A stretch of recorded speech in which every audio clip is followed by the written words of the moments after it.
Hello everybody and welcome back to another Game News Roundup, a bonus episode this week. Usually I do them just on Mondays. Well, we stream it live on Mondays and have it uploaded Tuesdays. But here we are on Wednesday, October 5th. Breaking news at this time.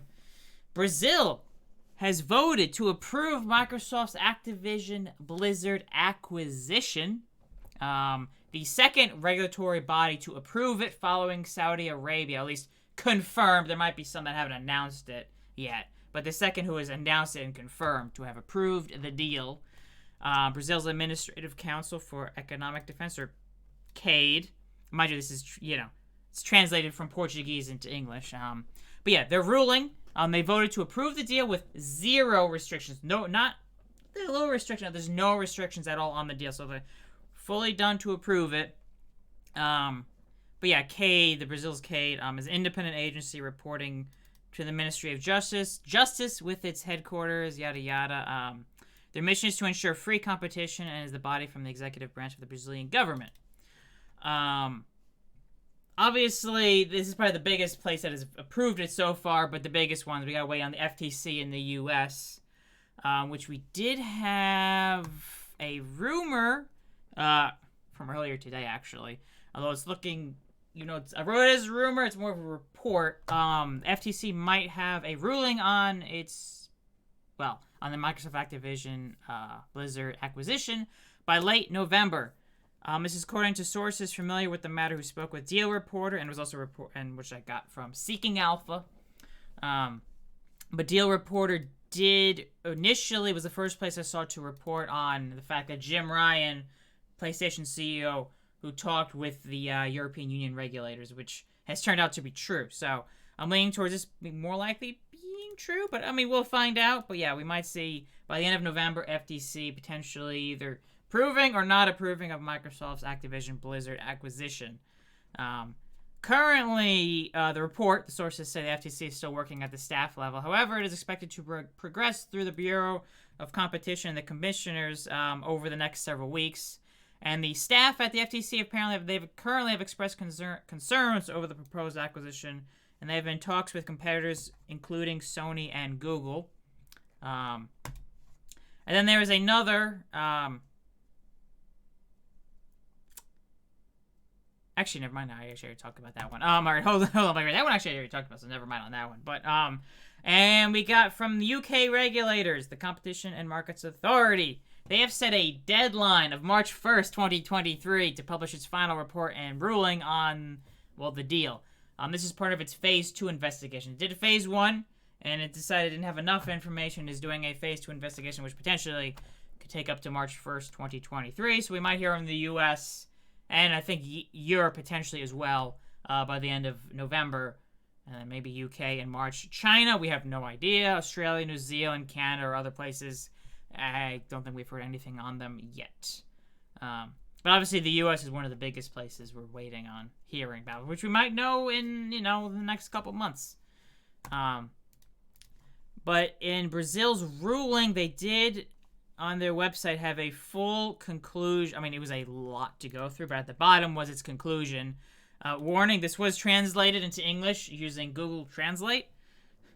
So if there's any weird grammatical issues, that would be why, but they have a conclusion of, the reasoning behind it, which is a lot. But obviously the bottom thing is here, in view of the foregoing, it is concluded that the present merger is approved without restrictions. But some interesting stuff here that they mentioned. Let's see if I could find it real quick. With regards of the possibility of closing downstream markets, the analysis pointed out that despite their relevance and popularity, Activision Blizzard games, and in particular the Call of Duty series, would not be essential assets to the performance of Microsoft's current and potential competitors in the console and digital game distribution markets. Considering in the latter both digital stores and multiple game subscription services for PC and consoles. Thus, even if the Activision Blizzard games catalog were to become exclusive to Microsoft ecosystem after the transactions, by saying Call of Duty and other Activision Blizzard games become Xbox only, or I guess Xbox and PC only at this point, because Microsoft does release all their first-party games on PC day one and on Game Pass. They consider that such exclusivity would not result in a substantial reduction in the levels of competition in the markets, even if it could translate into a competitive advantage for Microsoft.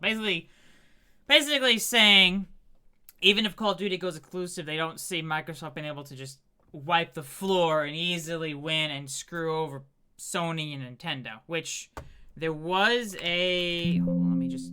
Nope, never mind. Like, I know there was at some point there was a mention of Nintendo, basically saying, like, yeah, Call of Duty... Nintendo does perfectly fine sales-wise, and Call of Duty and Activision Blizzard games, I don't think basically very few of them are even on the Switch. And the Switch is, you know, one of the best-selling video game consoles of all time. If not, it might be the best-selling video game console of all time by the time it stops selling. Potentially, depending. Let's see. Furthermore, yeah, it is important to highlight that the central objective of their activities is the protection of competition as a means of promoting the well-being of Brazilian consumers, and not the defense of particular interests of specific competitors. Because we do know Sony has gone out against this deal. I mean, I'm personally not surprised that Sony's trying to stop the deal. You know, they understand what would happen if Call of Duty becomes Xbox and PC only and skips PlayStation. Not that I see it skipping PlayStation for many, many, many years. But yeah.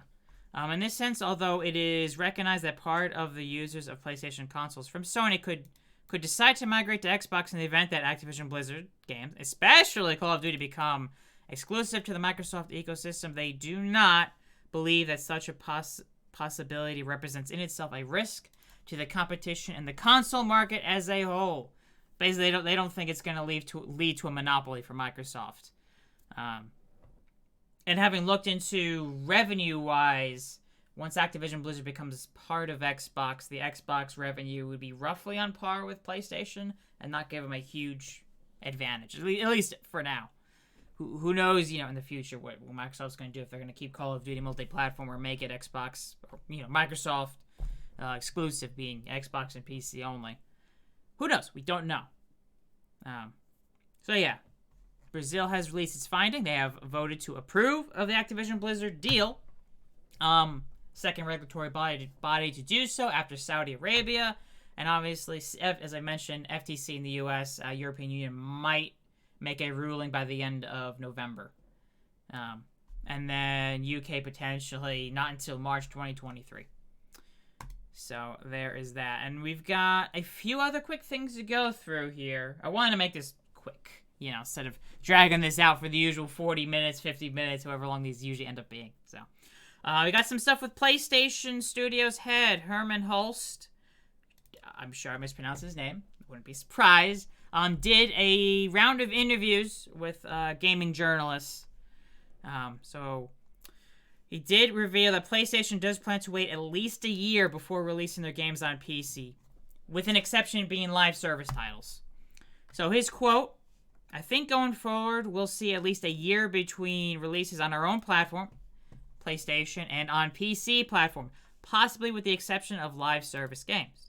Live service games are a little bit different in nature because you want to have a really strong community, really strong engagement right away, right when you go live. So we might, in that case of our live service offerings, go day and date with PC and the PlayStation platform." So it sounds like single-player PlayStation games, first-party games, will be coming to PlayStation first, and then it'll be a year, at least 1 year afterwards, before it arrives on PC, which I'm sure most of you know they have been starting to release their games on PC.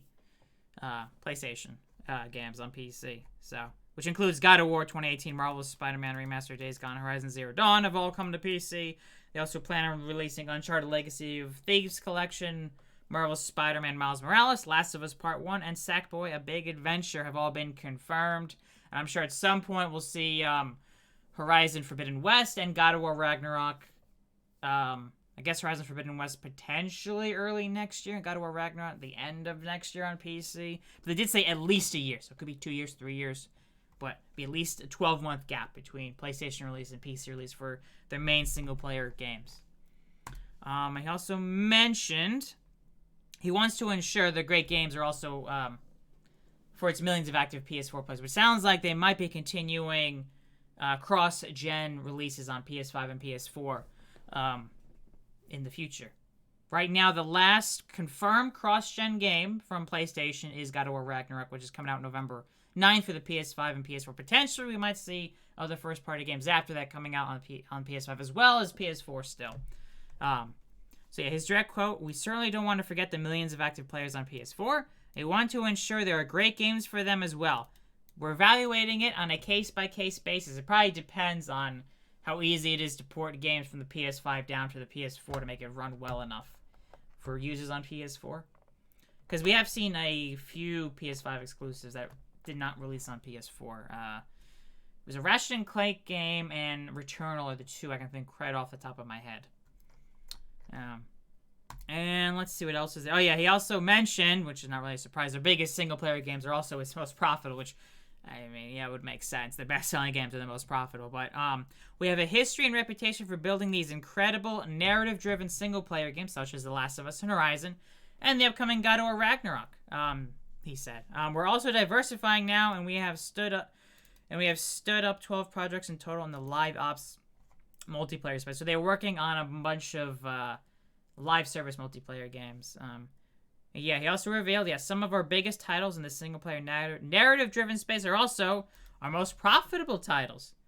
But he also said, PlayStation is also looking to release live service games set in some of its most popular single-player IP. So, we're not excluding bringing some of our beloved existing franchises into live games. We do know there has been a confirmed multiplayer Last of Us game in development.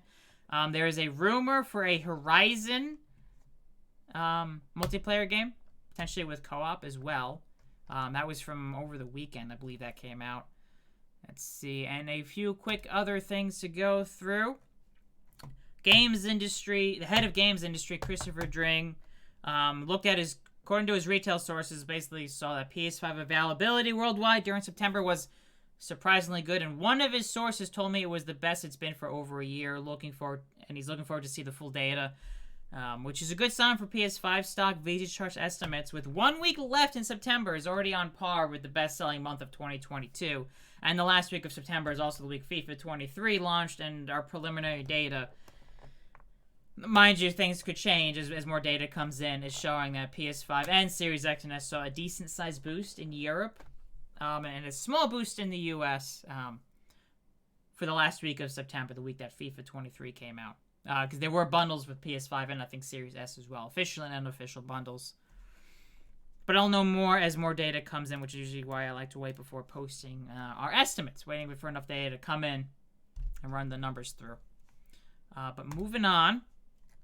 Witcher, Cyberpunk, and other new games from CD Projekt Red.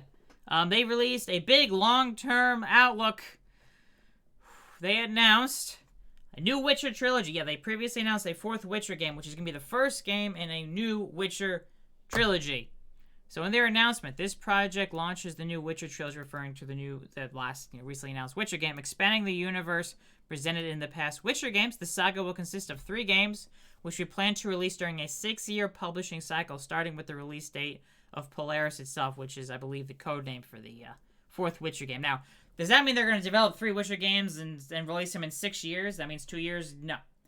First game will release, that starts year 1, and then you can say 3 years later, the next Witcher game, and 3 years after that for the next Witcher game after that. Now, obviously, they use the same engine and whatnot, or then just do some minor tweaks. I can see 3 years between them, but, I mean, who knows? Things might delay. They probably have learned after Cyberpunk. Maybe we should... we promised this, but maybe we should give it another year to make sure the game's not a broken mess or with a lot of issues at launch.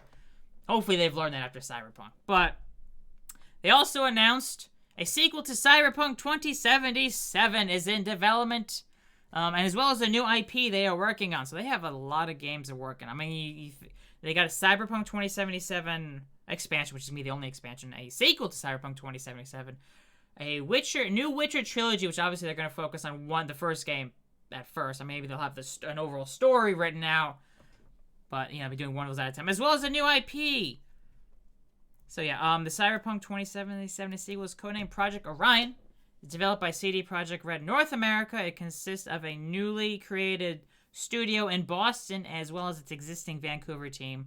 The studio is separate from the Molasses Flood. The sequel will prove the full power and potential of a cyberpunk universe. So, and then a new game, Project Hadar. Yeah, the new original IP is codenamed Project Hadar. Maybe mispronouncing that. And is being built from scratch. Early concept work began in 2021, and the team continues to work on the foundations of this world, laying the setting for a third separate product line in the future. So this is we're talking probably 4 or 5, 6 years away before we see this game.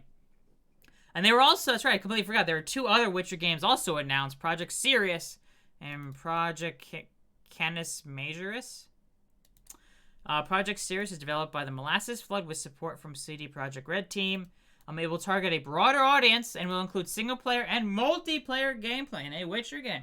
And the other Witcher game, is developed by an external studio under the supervision of experienced developers who have previously worked on Witcher games. In terms of technology, we intend to use the Unreal Engine 5 and the toolset created for Polaris. So yeah, it looks like they've swapped to Unreal Engine 5 for their future games, I believe. Another couple more quick things. Rumor from today. Known leaker Ralph Valve, who has previously leaked information that has proven to be true in Call of Duty series, is saying Sledgehammer Games, after doing Call of Duty Vanguard last year, which didn't do so well, apparently they are developing a sequel to 2014's Call of Duty Advanced Warfare, which would be probably coming out in 2025 if you do the usual 3-year cycle with each lead Call of Duty developer. Because even though it's a Call of Duty every year, there's 3 main Call of Duty developers and a bunch of support studios helping develop Call of Duty games, as well as the Battle Royale game Warzone. So yeah, Ralph Valve, he said, or in his report, Sledgehammer Games aims to strip away from World War shooters and instead return to the battlegrounds of the future, ushering back in an era of advanced warfare on the now unified, is that Infinity Ward 9.0 engine? Report added, Sledgehammer brought to the table the topic of advanced warfare, a departure from the contemporary success of boots-on-the-ground combat back to a more fast-paced sci-fi shooter focused back on advanced warfare's frenzied sense of movement. Given the reception Infinity Warfare received back in 2016, it might make some franchise fans skeptical. I guess, yeah, the more future-set Call of Duty games have been kind of, I don't know, the reception, but Vanguard, which released last year, was one of the worst-selling Call of Duty games in a long time. Its sales were basically down by a third compared to the Call of Duty game from the year before. And yeah, Call of Duty Advanced Warfare, came out in November 2014. So, it's a big time, big amount of years between the original and the sequel, which I guess if it's 2025, it's 11 years. And one last quick thing. Overwatch 2 launched yesterday. And people have been unable to play or have had long wait times getting in. You would think, God, Blizzard, you'd think they would have upgraded their servers to get people to play. Yeah, no, actually, that apparently wasn't the issue. The issue is they were being DDoS attacked, which was taking down their server so people couldn't play, which is really like, seriously, people, you have nothing better to do with yourselves than to ruin other people's thousands, tens of thousands, maybe hundreds of thousands of people's day, been waiting to play Overwatch 2. But nope.